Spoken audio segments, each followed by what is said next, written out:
Star hero Allu Arjun 'Pushpa' సినిమాపై అంచనాలు అంతకంతకు పెంచుతున్నారు. తన సినిమాలు ఎప్పుడూ ట్రెండింగ్‌లో ఉంచుకునే హీరోలలో బన్నీ ఒక్కరనే సంగతి తెలిసిందే. అలా 'వైకుంఠపురంలో' సినిమాకు భారీ స్థాయిలో ప్రమోషన్స్ చేసిన బన్నీ 'పుష్ప' సినిమాకు కూడా అదే స్ట్రాటజీని ఫాలో అవుతున్నారు. 'పుష్ప' నుండి రిలీజ్ అయిన ఫస్ట్ సింగిల్ 'దాక్కో దాక్కో మేకా' ట్రెండింగ్‌లో నిలిచిన సంగతి తెలిసిందే. 'పుష్ప' ఫస్ట్ సింగిల్ యూట్యూబ్‌లో కొత్త రికార్డులను క్రియేట్ చేసింది.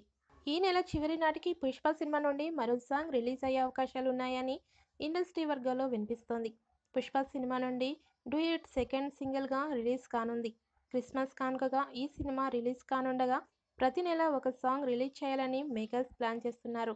సుకుమార్ మేకింగ్లో దేవిశ్రీ ప్రసాద్ మ్యూజిక్ డైరెక్టర్గా ఈ సినిమా తెరకెక్కబోతోంది. దేవిశ్రీ సెకండ్ సింగిల్తో ఎన్ని అద్భుతాలు క్రియేట్ చేస్తాడోనని ఫ్యాన్స్ కామెంట్స్ చేస్తున్నారు. బన్నీ దేవిశ్రీ ప్రసాద్ కాంబినేషన్లో వచ్చిన సినిమాలు మ్యూజికల్గా హిట్ అయిన విషయం తెలిసిందే. 'పుష్ప' సినిమా కోసం దేవిశ్రీ ప్రసాద్ మంచి ట్యూన్స్ సిద్ధం చేశారని తెలుస్తోంది. బన్నీ ఊరమాస్ పాత్రలో 'పుష్ప' సినిమాలో నటించడంతో ఈ సినిమాపై భారీ అంచనాలు ఏర్పడ్డాయి. ఈ వీడియో ఎలా ఉందో లైక్ చేసి, కామెంట్ చేసి మన ఛానల్ సబ్స్క్రైబ్ చేసుకొని పక్కనే ఉన్న గంట సింబల్ నొక్కండి.